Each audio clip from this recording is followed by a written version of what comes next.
It's The World This Week, 7 days, 4 Paris-based correspondents, 1 hour. The World This Week in partnership with the Daily Beast. Daily Beast foreign editor Christopher Dickey joins us from the U.S. Capitol. Hello, Chris. Hello, François. It's nice to be talking to you, even though I'm in Washington and it's rainy and we know what's going on in Washington. Or Washington, the Mexican border, California. Don't worry, we're going to brief you in a moment on your favorite topic, which is Brexit. Joining us as well, France 24's Salima Belhaj. How are you? I'm good, thank you. All right. Thomais Papayannou, Paris correspondent for the Cyprus Broadcasting Corporation, CYBC. How are you? And Dov Alfon, editor-at-large for Israeli daily newspaper Haaretz, author of the spy thriller A Long Night in Paris, just published in both English and French. Yeah, true. It's a political thriller, really. So you may read it as what's happening this week in Israel, too. This week, yeah, because you have those elections, and we'll be talking about them coming up next Tuesday in Israel. The World This Week on Facebook and Twitter, hashtag World This Week. To the many reasons to delay Brexit, well, you can add Thursday's leak in the roof of the House of Commons. And I want to finally finish my comments. The roof's leaking. With a leaky roof in the background. This has been an interesting week for other events happening whilst members have been giving speeches. I'm going to suspend the sitting, and when we come back, the bells will ring 2 minutes before we restart. It's kind of a parable, isn't it? The roof leaking and during Brexit debate. And I recall a joke this week. Those guys really dominated the world. The British Empire. It's like very funny because they cannot even manage to get out of the European Union, and it's a very hectic. It was a very hectic week for the Remainers and the Leavers, and now we are back to zero again, demanding for an extension. And let's go back in April 10th, I believe. There is an extraordinary summit again in Brussels to decide whether they will give them the extension. Yeah, next Wednesday. Next Wednesday, talking about a year extension this time because they're fed up with so many extension demands. Yeah, they are fed up. Theresa May is engaged in a third day of cross-party talks with the Labour Party. It's not going to plan, it seems. Labour claims it's, quote, yet to see real change or compromise. That's not going to help the Prime Minister in her bid, as Thomais was saying, to convince the European Union ahead of that emergency summit in Brussels to grant a Brexit delay till June 30th.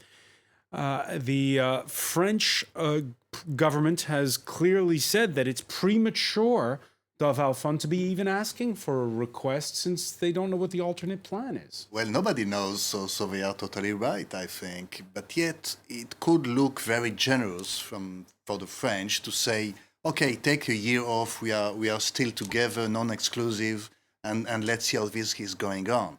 But of course, there are some kind of European conflicts about what do you think of Britain in general.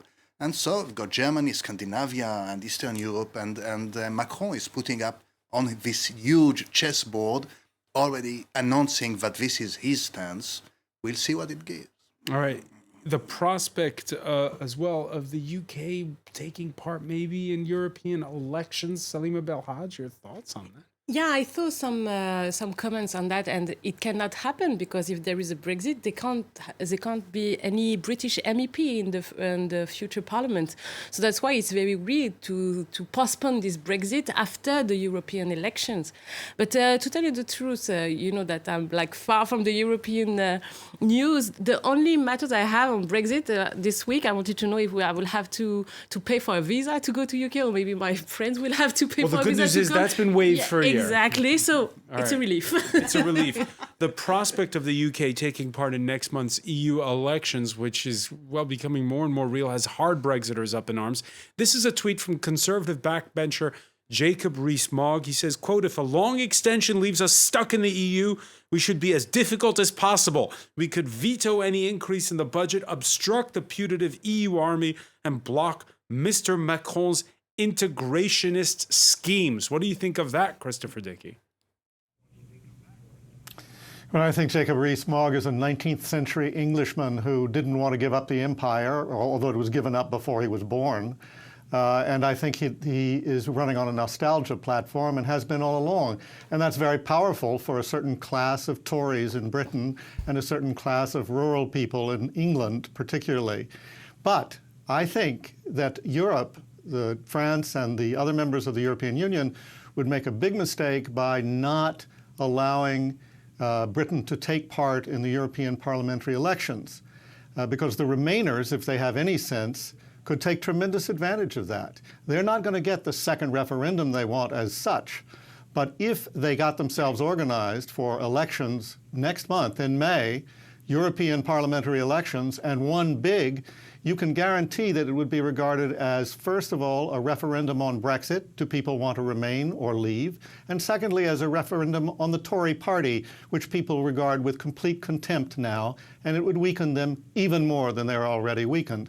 So I think actually the elections could be a great thing for the Remain camp if it wants to take advantage of them. And that's probably what Rees-Mogg and the others are actually afraid of. Yeah, and it's true that if there were such an election, the last time around, it was Nigel Farage's UKIP that did the best. This time, as Chris was saying, there could be a much higher turnout. We don't know what the result would be. So what to make of it? Well, just for Thomas, we got the Greek Prime Minister's reaction. Here he was earlier this week speaking in the company of his Danish counterpart. The truth is, we're a little bit, how should I put it? We feel a bit surprised by the inability of the British political system to reach a common position on a decision that, whether it's a good or a bad decision, was made by the British people 2 or more years ago.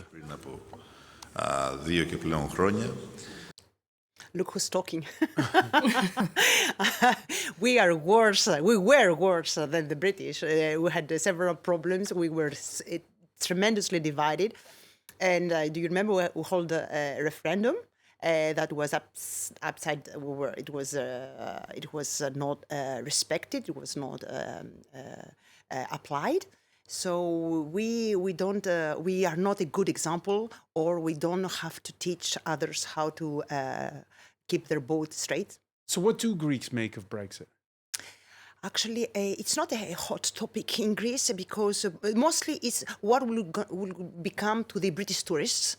This is a major question, and how we'll handle their entrance and their exit from Greece. So they're now thinking about no visa, of course, but they're thinking of a special statute for them when they come to Greece. They don't want to lose them because it's a major income for the Greek industry, main industry. So it's mostly practical issues that are on discussion right now. All right. We don't know when or if Brexit will take place, but it could be worse. Algerians don't know who their head of state is right now. This week, the street finally got the better of its ailing president of 2 decades, Abdelaziz Bouteflika's resignation, accepted by the Constitutional Council, but we're still waiting for an interim leader to be sworn in. Le pouvoir, the powers that be, first waiting to check turnout, it seems, for a 7th Friday of mass demonstrations. By now, they've had their head count, and they've seen, Salim Abdelhaj, a huge turnout. So are we now going to see the swearing in of the interim leader? It seems no, François, because the interim leader is supposed to be the Speaker of the Upper House, Abdelkader Ben Salah. But Abdelkader Ben Salah is a part of the 3 Bs. Now, you know, the target of the protesters. Now that Bouteflika stepped down, they want all the system, they want to kick them all out. And they are now targeting in this protest, in this very Friday, they are calling for the 3 Bs to be out. Ben Salah, so the Speaker of the Upper House, Belaïz, who is the President of the Constitutional Council, and Bedoui, who is the new Prime Minister. So there is rumors in Alger, very strong rumors, that Ben Salah maybe quit his position of Speaker of the Upper House. So we don't know yet who is going to do this interim, who is going to organize the election, because according to the Algerian constitution, it's supposed to have to organize election within 90 days. So there are here the main speaker who is always going on the same voice as the protesters, even if the protesters don't see him as a leader, is the chief of the army, Ahmed Gaid Saleh. But we don't know yet how Ahmed Gaid Saleh is going to take position on Abdelkader Ben Salah. Yeah, because under the Constitution, a new president has the right to retire any general he wants. So Gaid Salah, he's got to be careful. Is this why he was pushing for Bouteflika to be out, or was he? What's his strategy at this point? It's very blurry. We don't really see how it is his strategy, because he was supporting Bouteflika, and then weeks by weeks he was, in the protesters' side. So we also know that we always say that there is a president in Algeria, but the army is very strong and have a very strong position and very strong role. So even if we don't want the army to rule the country, because it's not also what the population is asking for, we will see. But I'm not sure that Ahmed Gaid Saleh is going to point himself or see himself as the leader for this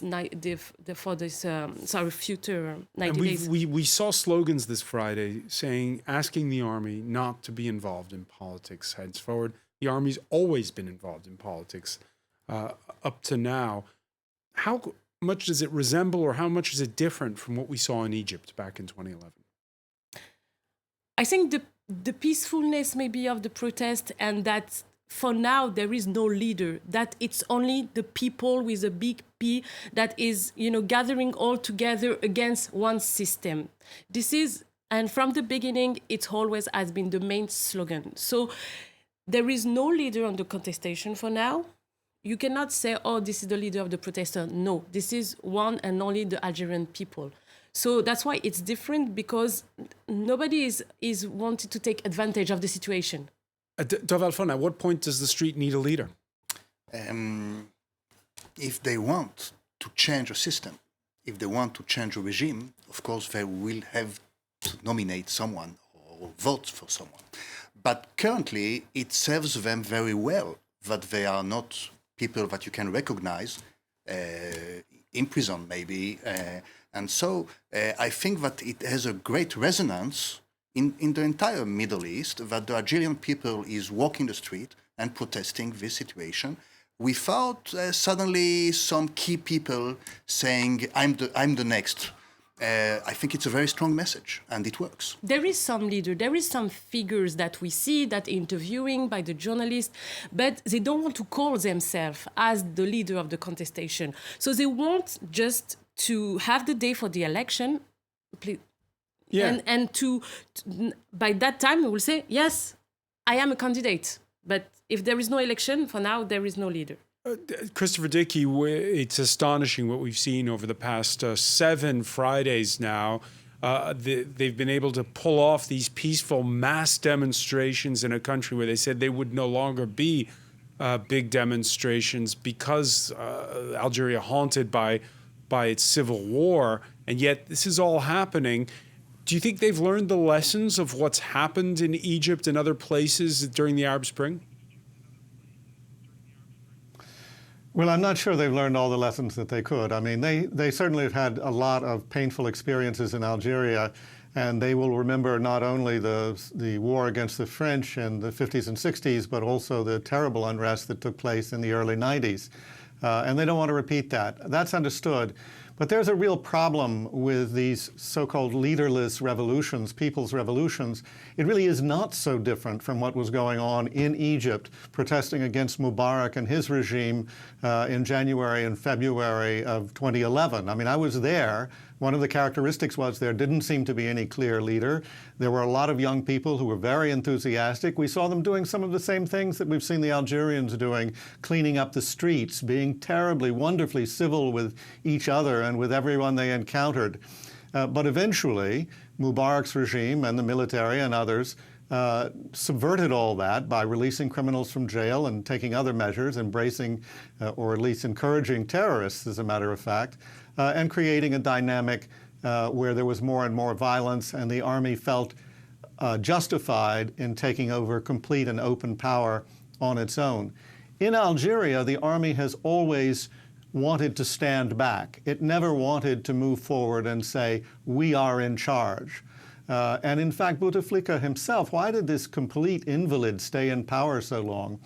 One theory, and I would welcome corrections if I'm wrong about this, but one theory that I heard repeatedly was that, in fact, le pouvoir, the powers that be, les pouvoirs, in Algeria, was divided. And by keeping Bouteflika and his people as figureheads, they were able to remain behind the scenes and settle their differences out of the spotlight. If any of them move into the fore, then that's going to be impossible. So I think it's going to be a long and troubled transition.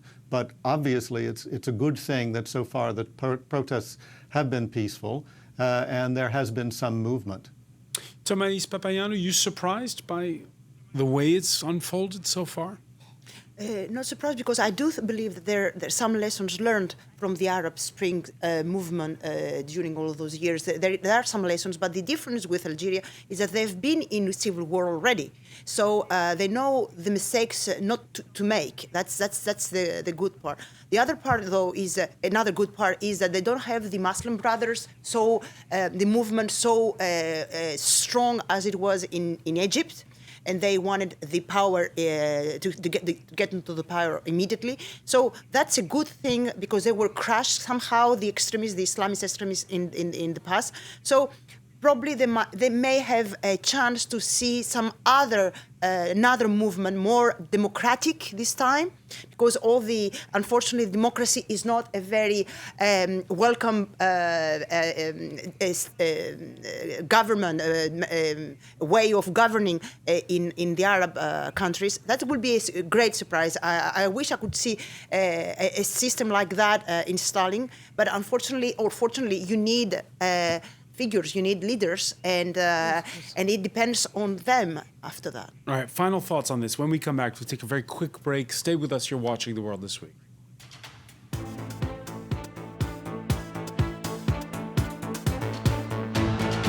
Welcome back, or welcome if you're just joining us. It's The World This Week. The World This Week in partnership with The Daily Beast. Daily Beast foreign editor Christopher Dickey joins us from Washington this week. Thank you for being with us, as well as with us, France 24's Salima Belhaj, of our African News Bulletin fame, most notably. Thomais Papayannou, Paris correspondent for the Cyprus Broadcasting Corporation, CYBC.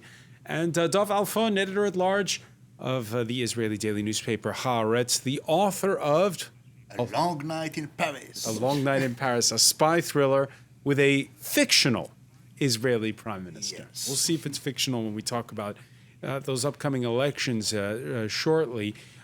We were talking just before the break about Algeria. One final word on this. Salima Belhaj, Algeria is a country that's got a proud history and where people have struggled in the past. Is score settling one of the fears we could have? That there is a culture of vendetta in Algeria. Yeah, there is, and what I said before is that the fear is coming from all the people surrounding Bouteflika, because we know that he was not ruling the country.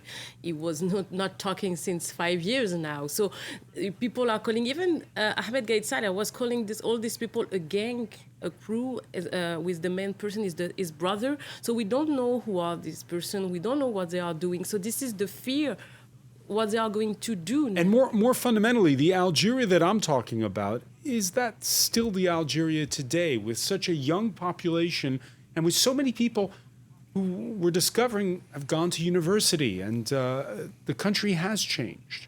Yes, they see all the opportunities. Algeria is an open country, and this new generation, is raising things to the social media. They see the world every day, so they know how it's supposed to be in their country, that we cannot take their power from them. So that's why it's changing, and that's why this movement is continuing. Christopher Dickey, your thoughts on this? How much has Algeria changed? Well, it's changed hugely over the last 20 or 30 years for exactly the reasons that Selina was talking about. But all that was true in Egypt as well. I mean, all of us who covered the Middle East over a long period of time, we knew two things and we didn't put them together very effectively until Egypt. And those were, one, that there was a huge population explosion, a lot of young people who were educated, better educated than ever before, and who had greater aspirations probably than any generation earlier. But the other thing is they were connected to each other and to the world as never before. During the troubles in the early 90s, basically there was very little international television, very little international communications available anywhere in North Africa, whether Algeria, Libya, or Egypt, or even Tunisia. All that has changed radically. So the sense of aspiration, of hope is great.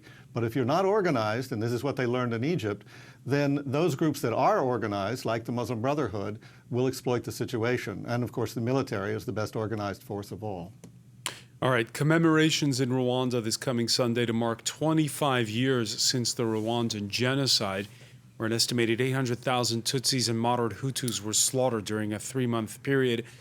In the end, France's president declining an invitation to go to Kigali and attend those ceremonies, but Emmanuel Macron meeting with genocide survivors and appointing a panel to examine the French army's role, Opération Turquoise, as it was called, deployed in 1994 as a humanitarian mission, but did it in fact serve as a shield for those carrying out the massacre?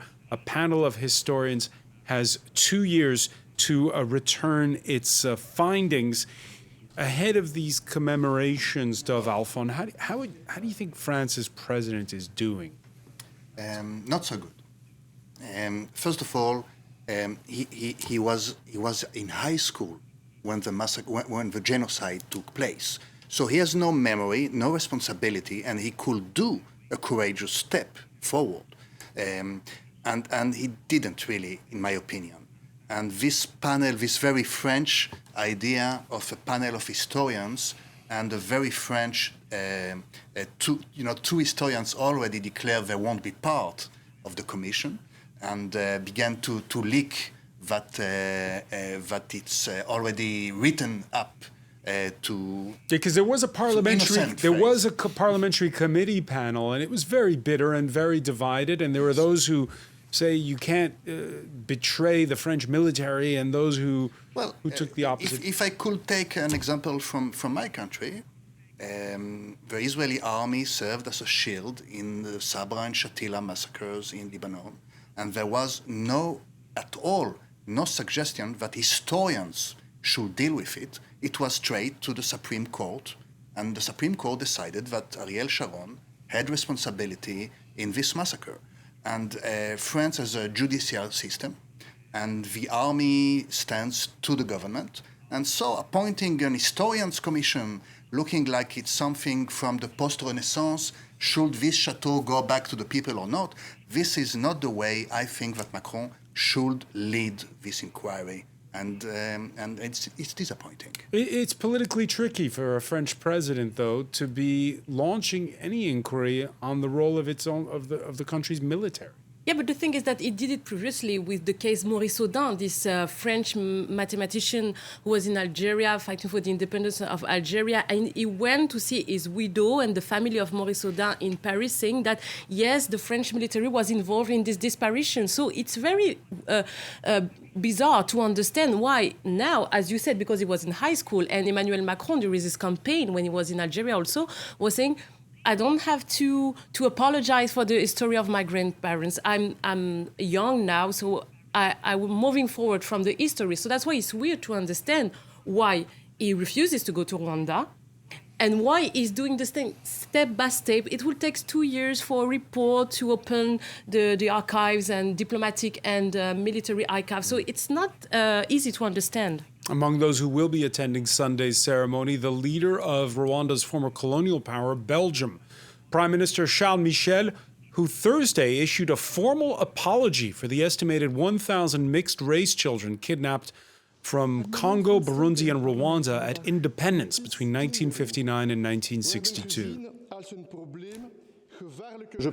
I offer my apologies to the Métis and their families for the injustice and suffering that was brought upon them during the colonial era. Thomais Papayannou, your thoughts on that? It's very emotional, and I feel for these children.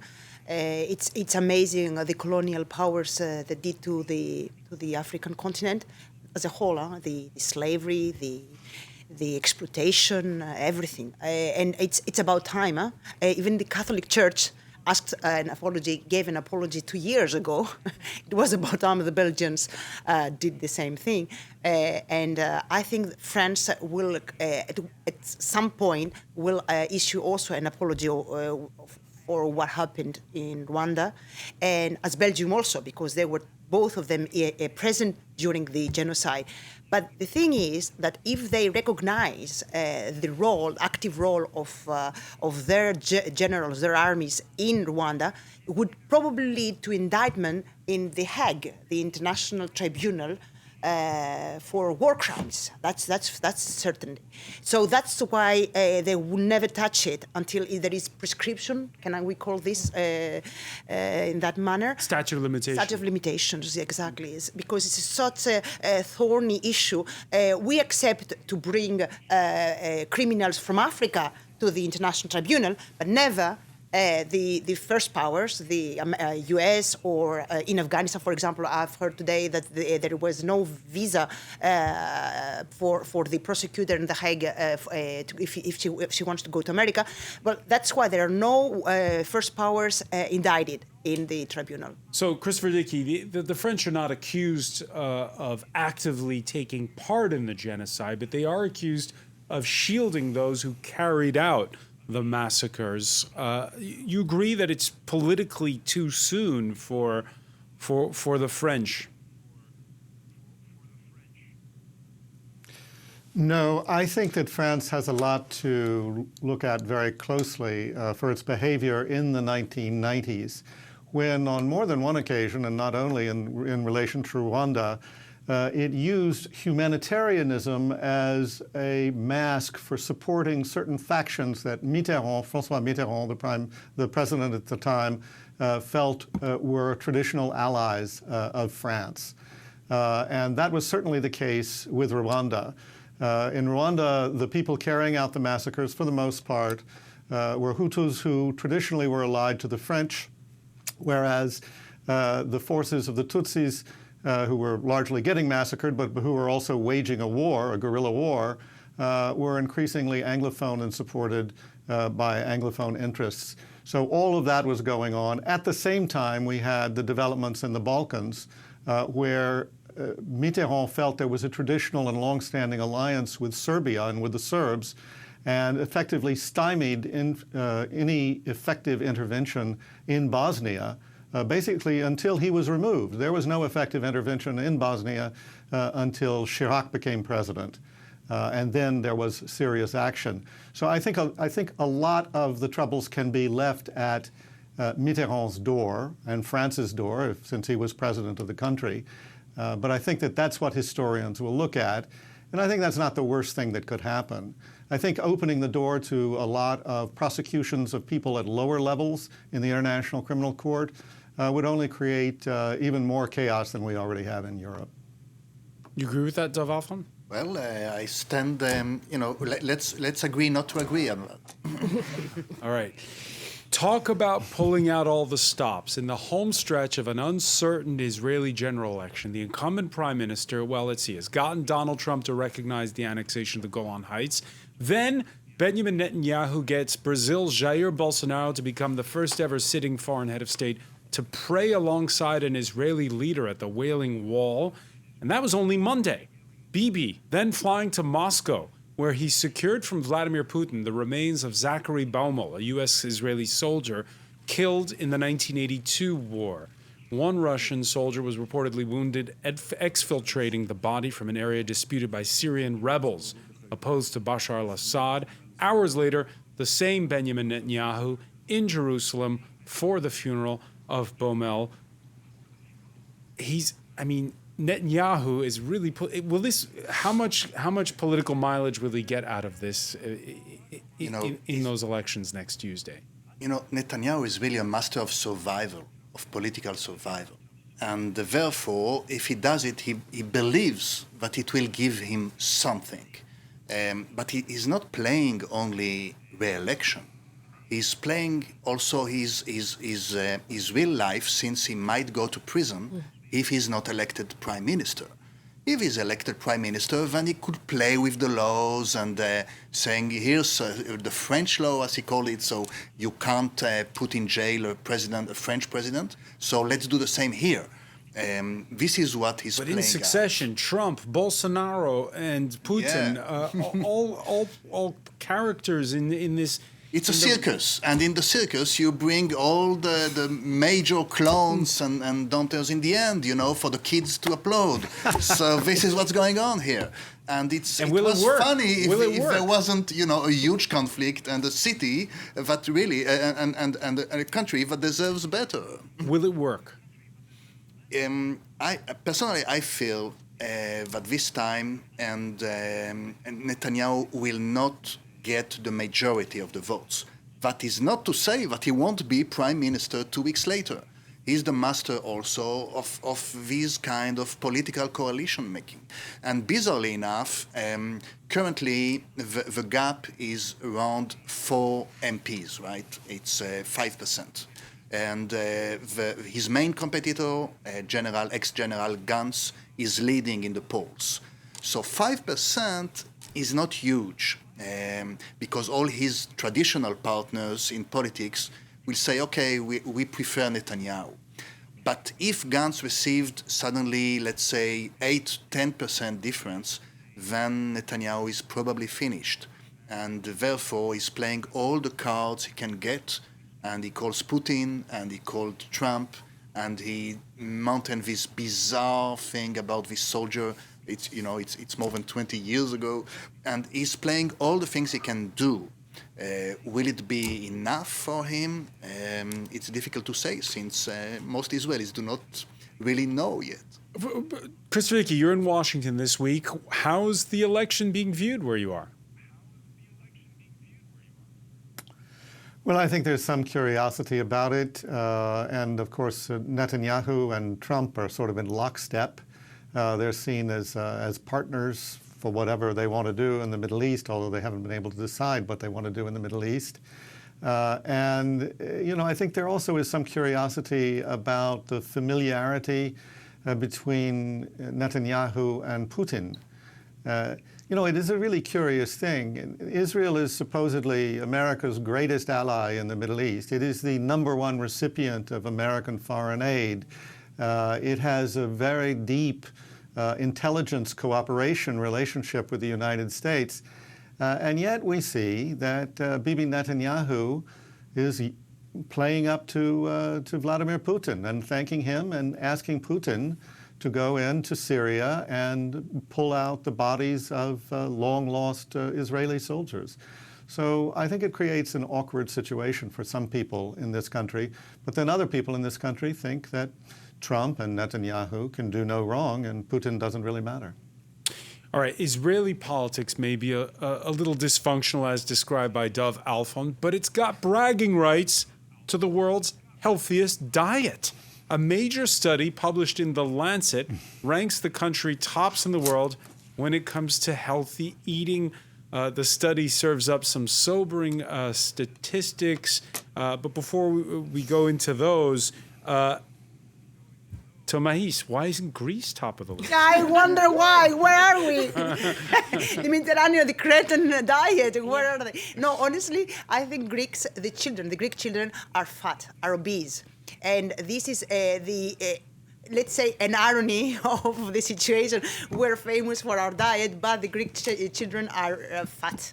And I don't know whether the Greek state... But hang on, you eat the same stuff as Israelis. It's Mediterranean food, It's right? exactly the same thing, exactly So the same thing. And we hate you. Why are you at the top of the list? They keep the olive oil, you don't. That's why they will start selling feta soon enough. hummus wins, I think. And that's the end of the story. All right. The study is quite blunt, though. Joking aside, less sugar, less salt. It says in it, 1 in 5 people around the planet die a premature death. And it's interesting because you look at the map of the world in that study in The Lancet, and in the developing world, well, a lot of people can't afford the healthy diets that we can find in places like Israel and Greece. Yeah, because when you go to the supermarket, the junk food is less expensive than, the pure olive oil, the pure feta. The vegetables are expensive also. And, in a city like Paris, people are buying in the supermarket when you have better quality, buy in the market directly from the producer. So that's why we, in our developing countries, eating well is very complicated, when in the poor country is more simple, unfortunately. Inequality of income is the first reason, I believe. All right, one of the suggestions of the survey, you listing, Christopher, more nuts and seeds in your diet. Look, I have lots of nuts and seeds in my diet. So what can I tell you? I just had I just had a piece of gluten-free bread at a well-known chain that's here in the United States. Very healthy indeed. Lots of seeds and nuts in that. All right, there's a second survey that's out, and I got some bad news for you, Chris. An invitation to peanuts and with it an aperitif, while spoiling the fun. Scientists at Oxford and at 2 Chinese universities who claim that even one drink increases the risk of a stroke. I can see Thomais pulling a long face. I mean, Greek food, Greek wine, and you're going to tell me that everything No, it's is not wrong. about wine. When they say drinking, they mean alcohol. And wine is not alcohol at all. The French Minister of Agriculture said exactly. So we're okay. We're okay. All right, well, let's hope so.